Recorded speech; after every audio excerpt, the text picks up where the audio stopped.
My job at the National Gallery of Art requires me to work very closely with very great paintings. And yes, I am very much aware of how lucky I am. In fact, I'm spoiled rotten. In the process of doing my job, one thing I try to do is to use a study of painting techniques to give us insight into the artistic decision-making process. I have this extraordinary privilege of very close intimacy with the paintings, and I'd like to share this with you today. In preparation for the Vermeer exhibition that the National Gallery organized, or Arthur Wheelock organized there in 1995, David Bull undertook conservation treatments of our 4 paintings, and I undertook technical studies of those same works, including the lady writing.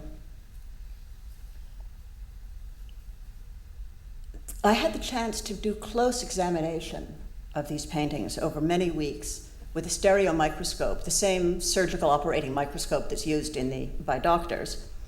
And I looked very, very closely at the surface. This lecture will be illustrated with quite a lot of the photomicrographs taken through the microscope, like the one you're seeing here. We also analyzed the materials. We used X-ray fluorescence, which tells you the elements that are present in certain spots on the painting without removing samples, and also took a very limited number of paint cross-sections and dispersed pigment samples, which I analyzed. We used X-rays, that is to say X-radiographs, and infrared reflectography. The X-rays are images that show all the layers of the paint, including changes by the artists.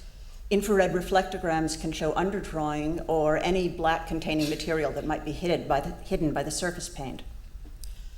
Most recently, I had the extraordinary privilege of spending another 2 or 3 days with this painting when I realized it was coming down off view just before it was packed to be sent here, and took a lot of new images and studied it further.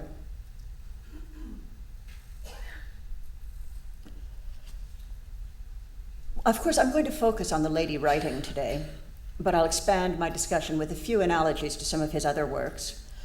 I'm going to show you almost exclusively microscopic images of the painting's surface, which gives us a chance to share what is, for me, the greatest privilege of all, which is this intimacy with both the painting and with the artist himself as I look at the painting. While we're looking at a photomicrograph like this, I should point out that the crackle you see here, the cracks in the surface, are an absolutely natural aspect of the aging of the paint surface. It might be a little surprising, but to remind you of the scale, that one photograph covers an area that's about 1/2 inch high on the painting surface. So you're looking at enormous magnification. We'll be thinking about how Vermeer chose his painting materials, how he used artistic tools, how he made aesthetic decisions. His choices reveal what I think are very conscious goals. He wanted, in effect, to stop time in his paintings. He also noted and recreated light effects, the kind of thing that our eye may perceive while our mind is even not conscious of. This is The Art of Painting, a work in Vienna. And this is an allegory. This is not a factual record of an artist's studio. This is not a messy working atelier. But it is a classic painting by Vermeer. It's an invention that creates an absolute convincing space. The artist is in historical attire, and he paints Clio, the muse of history, who stands before him embodied. The real muse, or perhaps a woman dressed as the muse, is left ambiguous. This is a moment of absolute stillness. The artist's hand is steadied on his mahl stick before he touches his brush to the canvas. On the easel, the allegorical artist has an unfinished painting that gives an idea of how he brought this conception to life.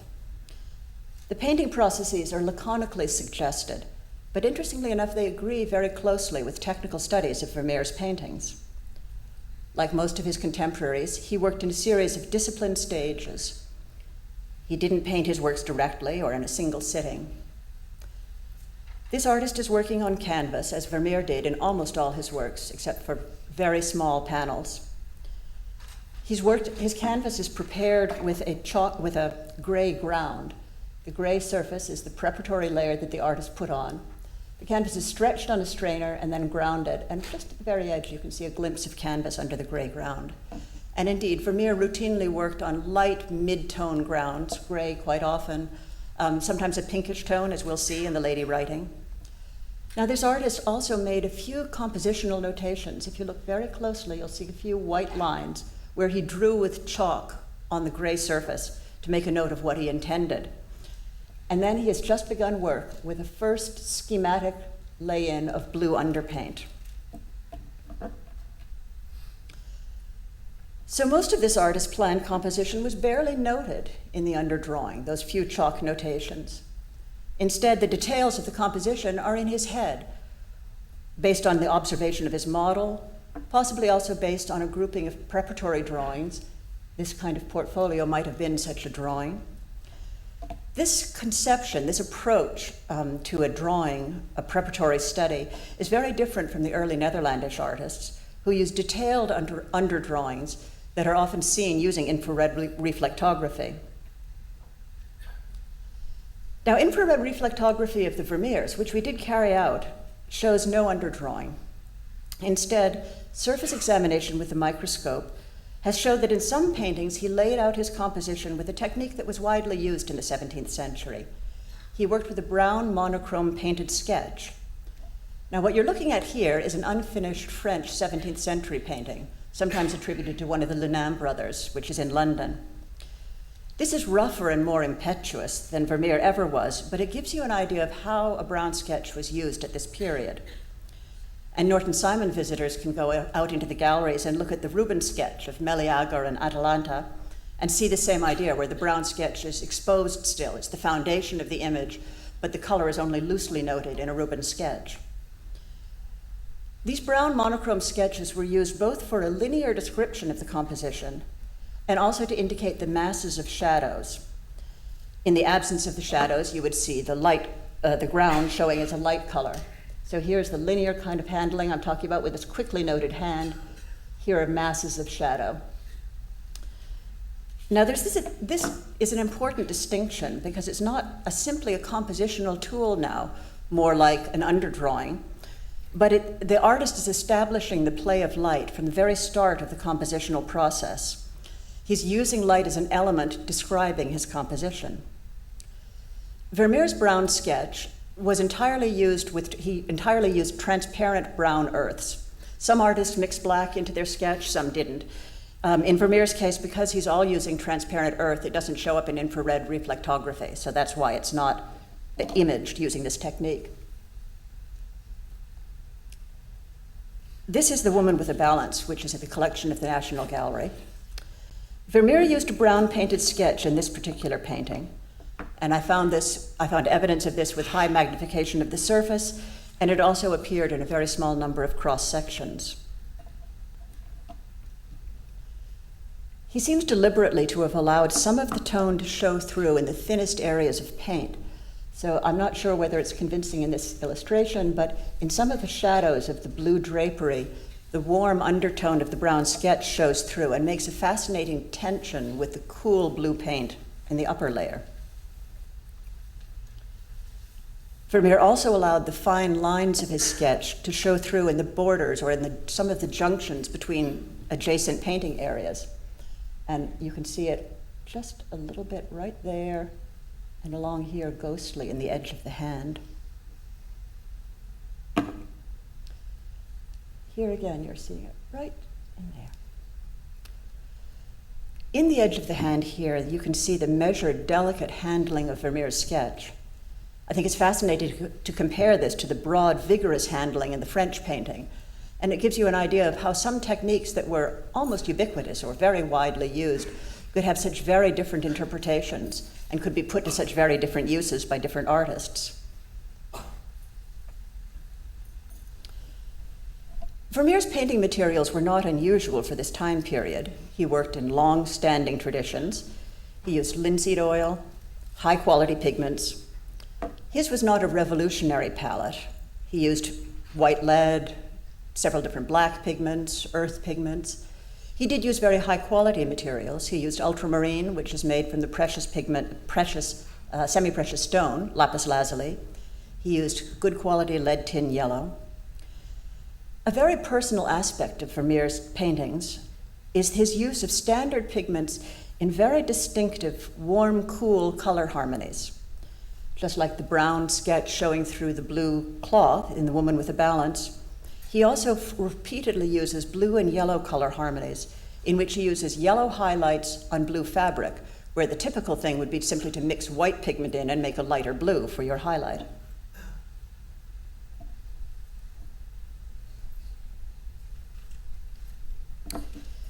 In The Lady Writing, Vermeer didn't use a brown sketch. He used a different procedure to plan out his composition and his play of light and shadow.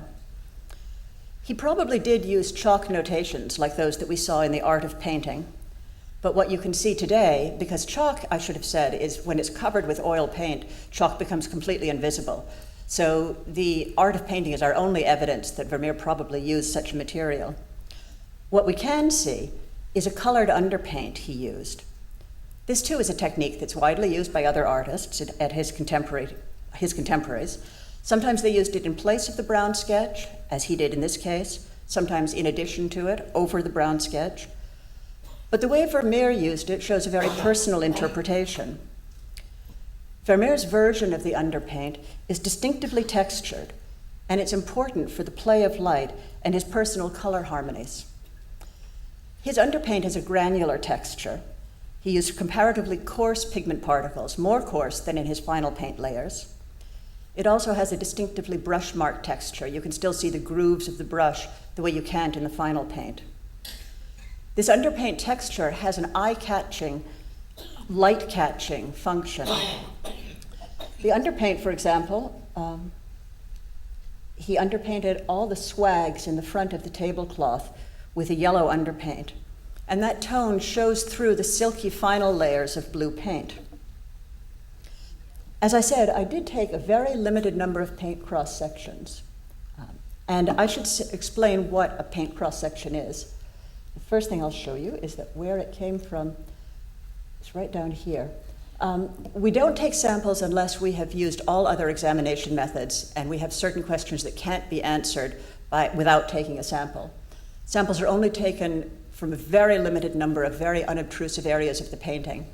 And they're always taken from existing areas of loss. So we never make a new hole in a painting. When there's an existing area of loss, we will nibble a tiny fragment of paint, enlarge the loss by the tiniest fragment. I work with eye surgery scalpels to take my samples.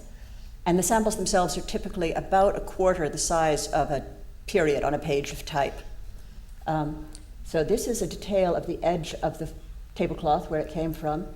This is the sample. Again, to give you scale, that little reference bar, 50 micrometers, is about 1/20th of a millimeter.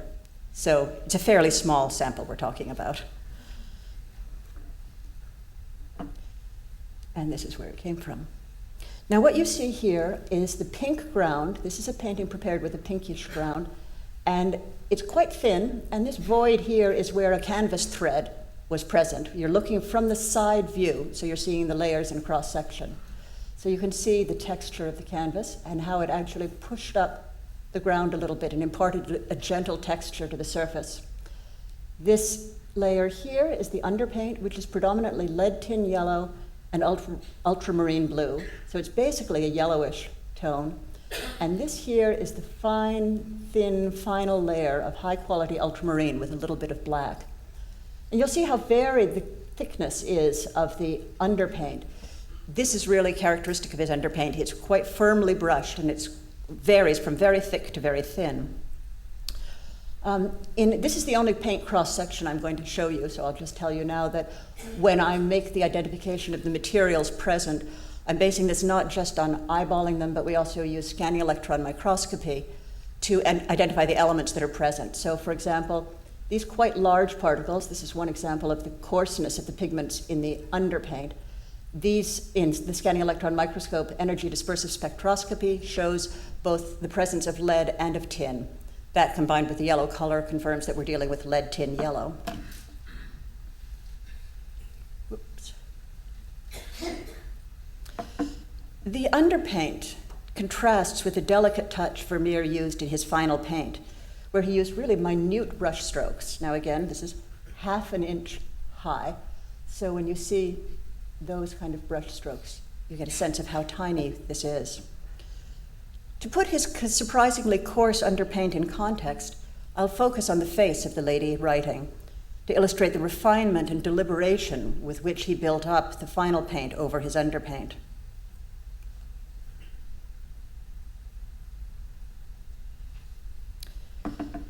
His first stage of painting, that underpaint, as I said, was comparatively rough textured, and it had emphatic contrasts of light and dark. He completed his painting with a final paint that consisted of a series of discrete layers applied after the underpaint was fully dry, which have much subtler tonal transitions and a much finer texture than the underpaint. But every now and then you catch just a glimpse of the underpaint, and here's one at the edge of the lady's chin. I think you can see the striations of the brush marking, and if we crank this up to 10 or 20 times the magnification, you would see the pigment particles in there. The pigment particles are coarser and larger in the underpaint than in the final paint, and I confirmed that this was not just an accident through analysis of the paint materials. What I found was that Vermeer had chosen to use charcoal black in the underpaint, large spiky particles, and he used much more finely ground bone black in the final paint. This coarsely textured, or comparatively coarsely textured, underpaint serves as a skeleton. Its robust texture supports the extremely delicate final paint layers. In the same way, it has stronger contrast than the final paint, and in the final painting process, Vermeer progressively refined the play of light. Over the completed underpaint, Vermeer painted the lady's face and her hair, and then allowed that final paint to dry. He then brought one layer of the background up around the figure, and here in this detail, which is of this little hair ribbon, this black paint is from the first background paint brought up around the figure. And then he integrated the lady into her space with final details. He painted the ribbons, the ermine, the pearls, all wet into wet. That is to say, he didn't allow this buff tone to dry before he applied the white. You see how it's blended and it suffuses out into the paint. He's painting with a wet paint into an existing wet paint. And to encourage the integration of the figure into the space, he did the same with the background. He brought up, in some areas, an additional background layer around the figure at the same time that he was painting these little details like the pearls and the ribbons. When I first saw this detail, this image of the earring through the stereo microscope, I have to say my heart just about stood still. This is such an extraordinarily beautiful moment in painting. Arthur Wheelock has talked about the importance of contours in Vermeer's art. I think he talked about it in his lecture here. And this is one example. Vermeer painted this highlight, the light highlight, with wet paint into the wet gray paint of the pearl. He painted the gray of the pearl and the yellow ribbons wet into wet with the background. And here you can see some of the loose tone of the background that just melts up against the ribbon. As a result, the lady and her ornaments seem to suffuse into the space. But even on a microscopic level, there is absolute clarity of space. Vermeer used one final touch. He dragged one stroke of the gray paint of the pearl right along the edge of the lady's cheek. And in the process, he pushed back the highlight very slightly and set the cheek off and set it off behind her face so that the pearl is an absolutely believable element in a very real breathing space. Vermeer was working in a long tradition of oil painting in the Netherlands from before Jan van Eyck, 250 years earlier. And an essential element of this tradition is artifice, which uses oil paint on a two-dimensional surface to suggest the character of many different materials. For Vermeer, the play of light suggests the tactile qualities of his materials.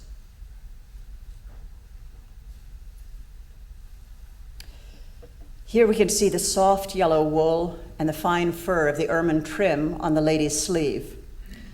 Vermeer used glimpses of the underpaint in the final image here as well, right along this gap, where it creates depth and textural richness. What he's suggesting here is the slight recess where the yellow cloth is pushed back by the thickness and weight of the ermine trim.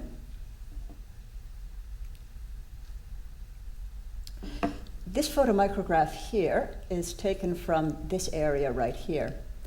And it's quite dark because I've taken a photomicrograph in raking light. That is to say, this is lit only on one side, very obliquely from this side, so that you can see the texture of the surface. What I think you can see here is that there are different highlights in that rougher underpaint, and that he didn't follow them slavishly in the final image. But more than that, he was inventing new folds, yes, but he also incorporated those slightly different highlights into his image. He left them partly exposed so that you can see them. See, it's a little bit here. He filled in more dark paint here and allowed a little bit of the highlight to show through to suggest a mid-tone. He's creating a lively final surface of that woolly cloth.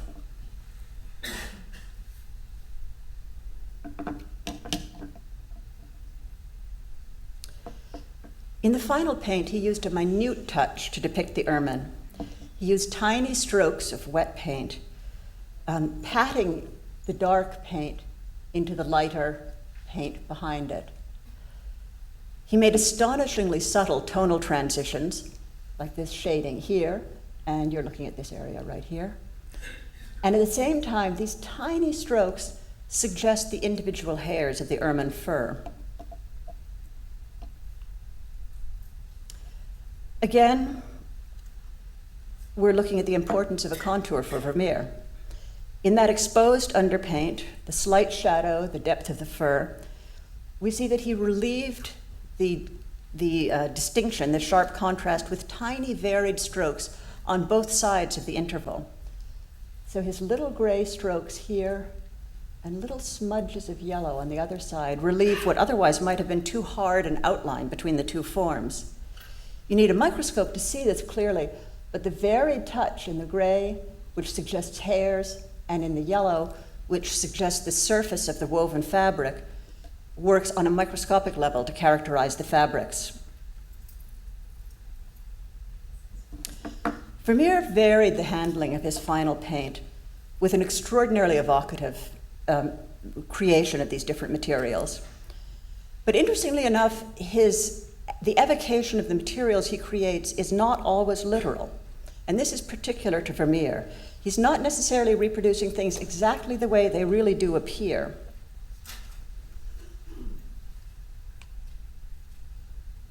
In that sleeve, he worked with dotted and dabbed paint. David Bull's conservation treatment removed discolored varnish from this painting, and it was an absolute revelation. There's an astonishing subtle range of tones, really magical yellows that he showed. There's a range from brown yellows to tans to pale icy lemon. What Vermeer is doing here, I think, is recreating and exaggerating a natural perceptual effect. Strong light tends to bleach out highlights and mute shadows when light exceeds the range that our eye can accommodate. And Vermeer, who observed that, is creating that in paint right here.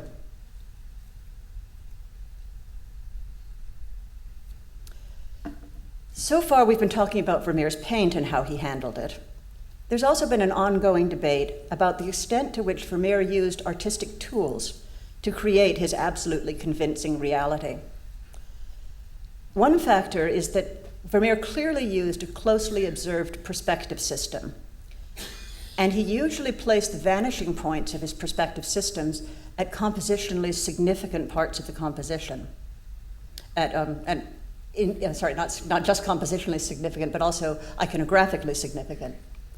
So, for example, the woman's hand holding the balance, which is an emblem of moderation, perhaps also of judgment and moral balance. This grouping of hand and balance forms the fulcrum of this composition. Recently, it's been observed that there is a pinhole right here, just beside the woman's hand. Vermeer was using, we now realize, a practical tool that was widely used by quite a number of his contemporaries who did complex architectural interiors. There's a closer look. This is a system by which the artist would put a pin in his painting at where he wanted the vanishing point, and then pull strings out to indicate the receding lines or orthogonals of his composition. Now, the use of this practical tool doesn't diminish Vermeer's genius, and he certainly wasn't slavish in the way he used it. You'll note that the vanishing point, the pinhole, actually isn't dead in the middle of the lady's hand or the balance. And you'll note also, if you take the time to trace some of the receding lines, like that one or the table, or trace the lines that are characteristic of his tiled floors, they don't all meet absolutely exactly in that spot.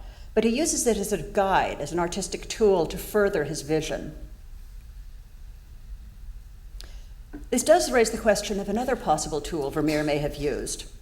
Here you're seeing the lace maker, which is in Paris. It's often been suggested that Vermeer used a camera obscura. This was available in Delft in the 17th century. This was a period of great experimentation with lenses. In a camera obscura, and what you're seeing here on the right is a diagram of an 18th century instrument. But just like a real camera, the object that you aim the camera obscura at is projected inside the camera. But instead of being projected onto a piece of film, obviously, it was projected onto a piece of ground glass or an oiled paper so that you could see the image as long as you were aiming it at what you were looking at. Now, this was originally suggested because Vermeer's paintings show some optical effects that are eerily similar to the effects that are seen in a camera obscura that relate to the distortions of the primitive lenses. Some things we see that are typical of a camera obscura's qualities are a shallow depth of field. You'll notice that the lace maker herself is more in focus than these elements in the foreground. And another thing that's always mentioned are the circles or discs of confusion, some of the round spots of light. The restricted plane of focus is not only a simple visual effect, it fulfills an artistic effect too. It directs our attention to the lace maker herself, not to her tools. It recreates the effect of a viewer concentrating on the figure. In that slightly out of focus foreground, there's a liquid quality to the handling of the threads, and there's this specific feature, the optical discs of confusion. And now you see them on the pins and also on the bobbins, the shiny elements of the composition. But you'll notice that there's also rounded dabs of light on the threads. And as Arthur Wheelock has noted, in a camera obscura, it's actually the highly polished reflective surfaces that cause this distortion.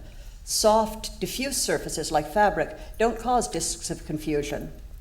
So this seems to be an artistic choice on Vermeer's part, not a mindless reproduction of an effect that he saw on a screen. It's hard to imagine Vermeer needing the camera obscura as a compositional crutch. The image of his maybe setting up a tableau vivant and then reproducing it literally by tracing his composition from a projected image seems completely implausible. From the pinholes, we have evidence that he was using an established technique to develop his perspective structures. And though we have no surviving compositional drawings by Vermeer, we do know that most of his contemporaries assembled their compositions. They didn't recreate the setting in front of them and paint it from life. They had compositional studies of all different elements that they would bring together in their compositions. Now, you remember those rounded touches in the yellow highlights. These are not a literal reproduction of the way light falls on fabric, nor is it a literal reproduction of a camera obscura effect, but it does have analogies to camera obscura effects. Vermeer looked at a camera obscura and it resonated with his vision. Now, I looked throughout his career and found that these dotted fabric highlights show up repeatedly throughout his career. Here, and I apologize for this terrible image, you're looking at the Diana, which is in The Hague. This is a very early history painting, and it shows us that these dotted highlights are not unique to Vermeer's mature works, which have complex perspective systems, which he wouldn't have needed in this outdoor scene. Instead, and there you can see a few of those dots, we're getting a glimpse of what later becomes a signature technique. These soft, rounded touches have no literal descriptive function. They're part of Vermeer's native visual vocabulary. I saw these throughout his entire career, even in a late work like this lady standing at a virginal in London. If you look carefully at the sleeve, you'll see those familiar dots which are now creating an evanescent cloud of light.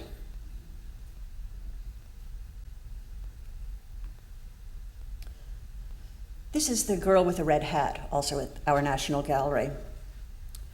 I'd like to suggest that the camera obscura was not a compositional crutch, but that Vermeer must have seen cameras obscura, and he was struck by their characteristic optical effects.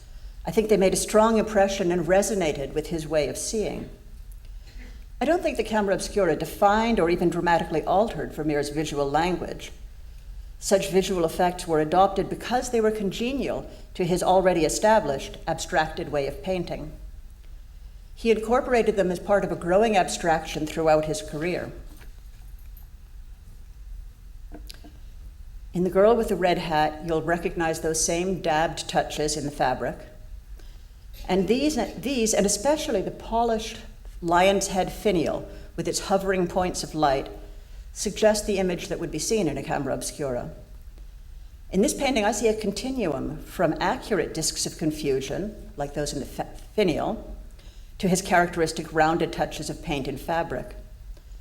These visual effects don't betray a mindless copying, but his natural affinity. You can see in the finial the way he used dabbed and streaked midtones, and then while the paint was still wet, created that floating otherworldly quality of the camera obscura by dropping drips of wet paint into the ends of the midtones where they slowly suffused out to form the highest highlights.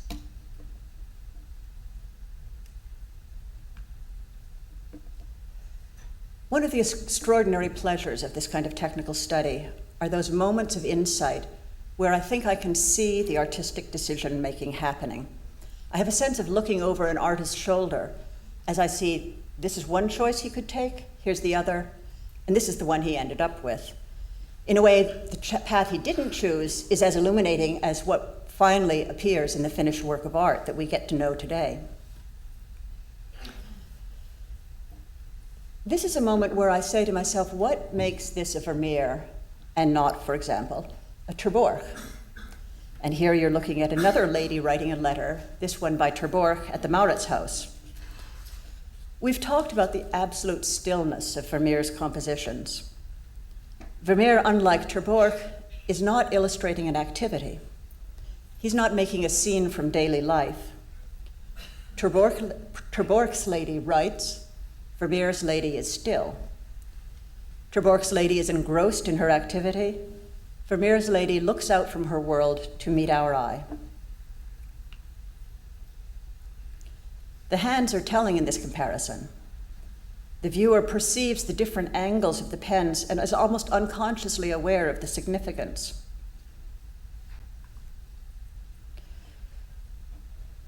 Both the X-radiograph and close examination of the surface show that Vermeer changed his mind in this one telling detail. And I hope with this photomicrograph you can see and believe me. If you see a lighter zone here, this is the ghost of the first position of the quill. And with a stereo microscope, you can see the lighter zone there, and you see a little bit of the first position of the quill showing through the paint in her hand.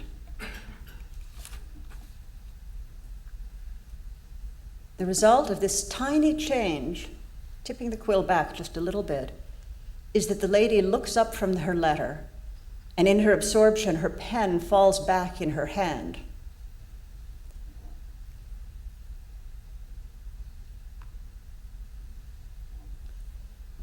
This is one of those moments when I say to myself, I see what Vermeer wanted.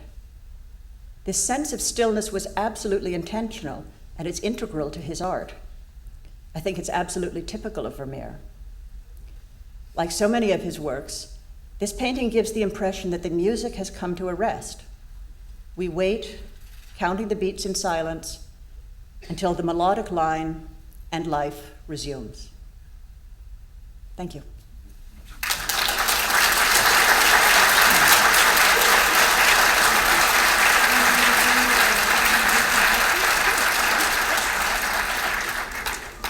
That was beautiful, beautifully done. And maybe when you're having coffee with Arthur on Monday, you can tell him that we'll send her when she finishes writing the letter. Okay? Melanie has agreed to take a few questions. And maybe we should, just for the sake of making sure that we can hear the question, we'll repeat it, if you wouldn't mind. Yeah. Chris, do we have a mic for questions?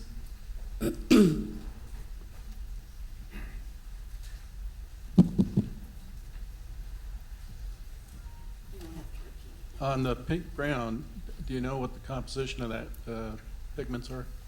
I would have to look at my notes to be absolutely certain, but I believe it was white lead and chalk, which is a fairly common in grounds in the north. They would use a mixture of white lead and chalk both, rather than pure white lead, which is more expensive. And it's toned with earth colors and a little bit of black. So there's charcoal black and a little bit of reddish earth color.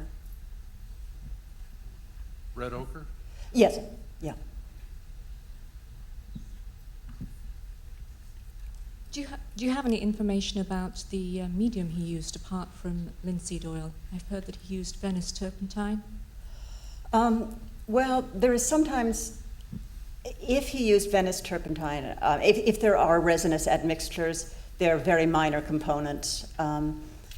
Is this based on, do you know of analyses that show Venice turpentine, or I can't remember any myself, but I Yeah, I would have to check his source for that. Basically, he used linseed oil, and most of the analyses show this directly.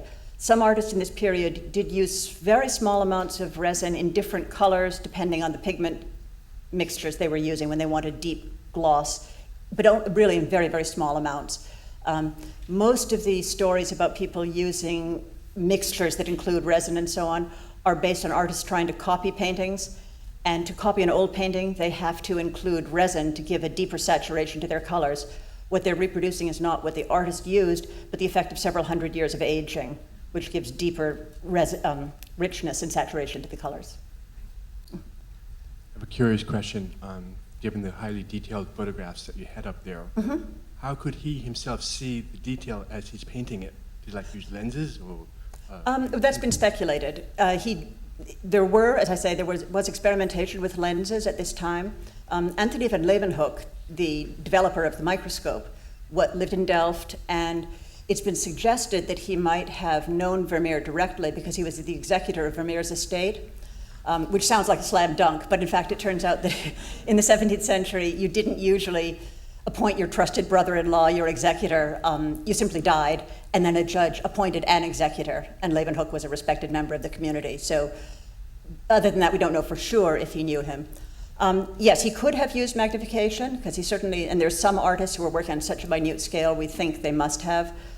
The other thing is, if you work with your hands, you realize that you can do things with your hands so delicate, if you're talented enough, that you don't necessarily see what's happening. And I think if you did tiny little strokes like this, he knew he was creating the edge of the fur. At another place, he would just go like this, and he'd be creating the smudge of light on the yellow wool.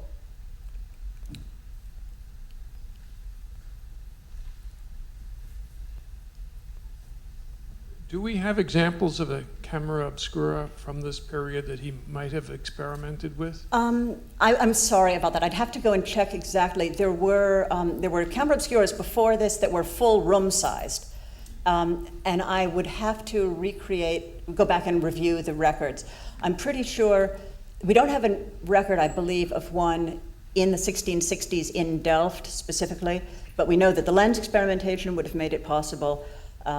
And they're known fairly soon after in the exact form that probably would make it practical for an artist to use. The full room-sized camera obscuras project the image upside down, which is a little inconvenient, needless to say.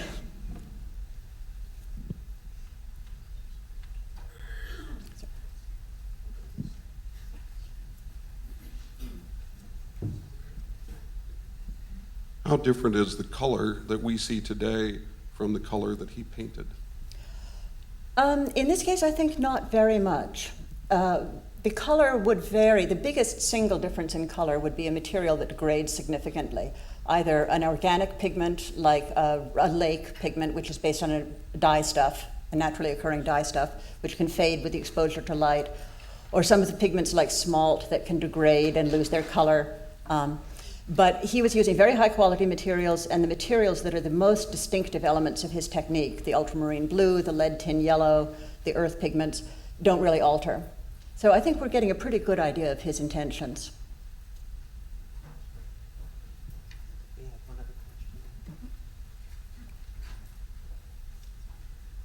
I'm curious if you have any evidence in northern late Renaissance or Baroque painting of artists using ground glass, as they've discovered Venetian painters were doing, in particular the luminosity that you have here.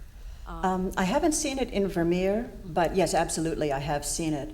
The tonal landscape painters, for example, used they used smalt, which came in a range from deep blue, so deep that it was considered an equivalent to ultramarine, to absolutely colorless.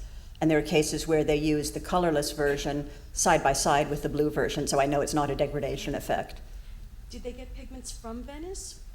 Well, in the case of the ground glass and the smalt, yes, no, certainly, pigments from Venice were available all over, though Venice was the nexus of all sorts of imports, so I think there was a wider range available in Venice than almost anywhere else.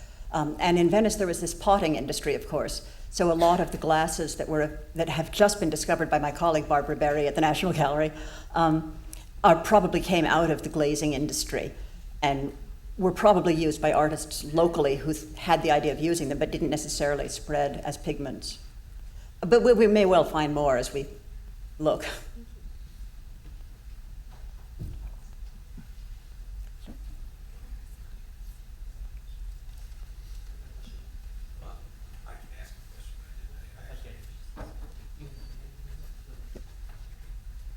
I've noticed in a lot of Vermeer's paintings that the skin tone has a greenish tint to it.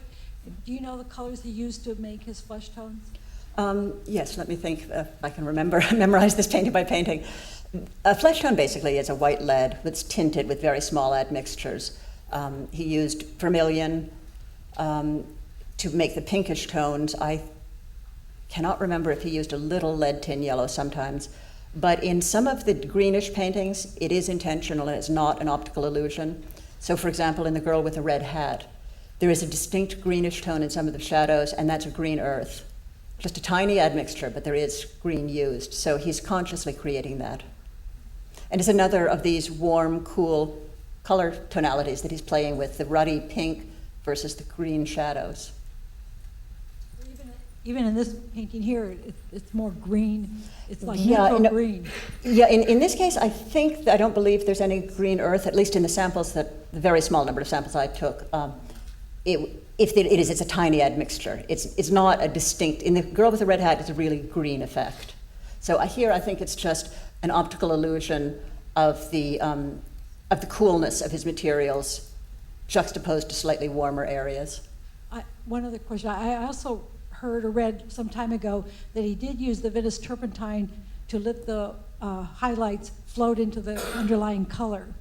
And you think yes, no? I don't think so. I don't know that anyone has proved that by analysis. Well, for example, just to give you an idea of how cautious we actually are when we analyze paintings, The Girl with the Red Hat and The Girl with the Flute, two of our paintings. The Girl with the Flute has been questioned. The Girl with the Red Hat is absolutely accepted. Each have, and I'm now blanking out on which is which, they have a wonderful green highlight, one on the lip and one on the eye. And they look astonishingly similar. Red Hat has the lip or the eye? The eye, thank you. Yeah, you're right. Red Hat is the eye, and the Girl with the Flute has it on the lip. And I am dying to confirm the pigment in there. I'm not going to sample this one little highlighted dot. The danger of losing the one dot is too enormous, obviously. So it's a mystery. Yeah, some things have to stay.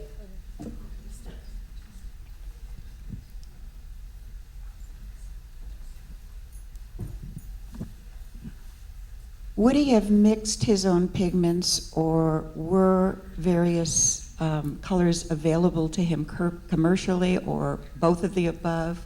At this period, he would have been mixing dry pigment with oil himself. In a busy studio, an apprentice or a journeyman might have done that for him, but as far as we know, we have no evidence of any students or associates ever working with Vermeer, so he probably did it himself. This was the birth of the artist colorman. So in the course of the 17th century in the North, there did start to be people who specialized in selling art materials, but they didn't sell them mixed up with oil yet at this period. That started in the 18th century and became widely available with the invention of the collapsible oil tube, which could keep it dry and prevent it from, closed and prevent it from drying out. So at this period, no, he was mixing it himself and judging how much oil to pigment for each of his color choices.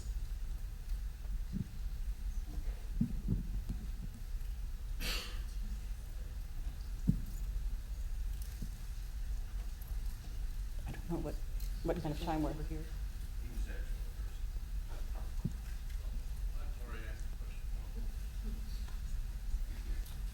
Thank you. Actually, got two questions. First of all, is it possible to use spectroscopic analysis rather than actually invading the painting? Absolutely, but it depends what you want to know.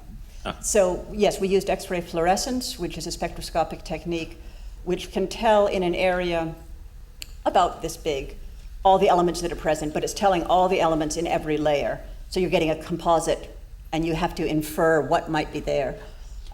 So you couldn't use it, say, for the green dot in the eye? No, it's too small. And there are starting to be some light-based spectroscopic methods that might be useful in the future. We're also, the National Gallery is doing a lot of research with digital imaging that is multiple spectra, and is accurate throughout the spectrum, and you can to the first order of magnitude map the presence of specific color spectra through a painting. So that might be in the future. Generally we have to leave a few, as I say, we leave mysteries for future people to figure out. The other thing I was going to ask is, again, relating to the girl with the red hat. Mm-hmm. Has anybody figured out why the lion's head finials are reversed? Usually, as in this painting, right. They're forward, and here they've got to be backwards. Or right. No, I think that's a great example of a 17th century artist assembling a composition for aesthetic effect. He wanted the lion's head finials. He also wanted the back of the chair. So he didn't.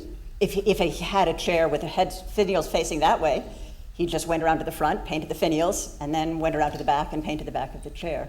And this was an absolutely typical artistic. In this period, this was considered the artist's role was to create, to invent. That slavish reproduction of nature was not considered a good thing. Any other questions? I'm going to give someone back here, and then I'll come back to you.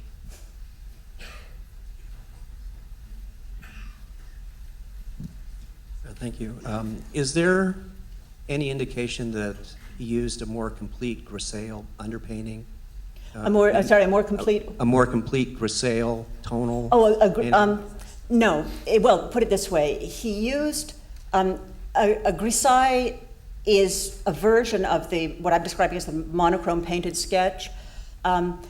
It's not a full black and white with all gradations of tone, and that's pretty much a 19th century technique that people started using based on their observations of earlier paintings. He and his contemporaries, if they used a monochrome sketch, it was this brown or brownish black with masses of light and some lines. Sometimes it could be heightened with a little bit of white in some highlights, but it was not a continuous range of tones of grays, no. Okay. And I have one other question. Is there any way to differentiate between like refined linseed oils and thickened or and heat-bodied and so on? Right. Yes, there is. If you do gas chromatography mass spectrometry, which we did do in this case, we did it quite a while ago, about 12 years ago, before the distinction between the different types of thickening of oils was recognized. So our results can't tell us in this case whether he was using sun-thickened oil or something like that. But yes, that can be told nowadays. And it tends to vary in many paintings from one area to another. Artists would use different grades of oil, handled different ways for specific functions, depending on the degree of oil uptake by their pigments and so on. Do you have any idea, or has anyone done work on what size brushes, what kind of brushes he would have used? Well, little, that much I'm sure of. At this period, brushes, which were called pencils actually in English, were round brushes with a soft tip. They were just bound around a round stick and came to a soft floppy point. And it could be done with a tiny number of hairs and make a very fine brush. One of these soft little animals. I'm trying to think whether we know for sure. I'm sorry. I can't remember whether it's squirrel and things like that, but it's definitely not a stiff bristle brush. The stiff bristle brushes are a 19th century invention.